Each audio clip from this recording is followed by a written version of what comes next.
Увазе чытачоў прапануецца новая унікальная кніга паэма ў вершах «Фенікс».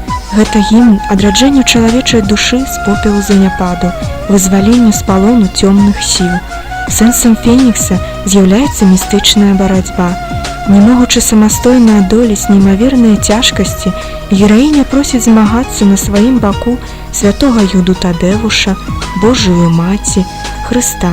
Мала таго, душой яна чуе іх адказы, разумее анёла-суцяшальніка, якога дасылае неба. З такой дапамогай гераіня здабывае рашучую перамогу, сэнс якой у дараванні тым, хто не ведае, што робіць. Свежы, сніжаны і ціхмяны вечар падае надол. Пад руку бярэ рахманы і нябачны мой анёл. Ён прыйшоў мяне суцешыць, ад бяды абараніць. Ён абдыме і рассмешыць, ён сінічкай зазвініць. Усміхнуся асцярожна, прыхаваўшы чырвань слёз. Ты такі ж непераможны, як каханне і мароз.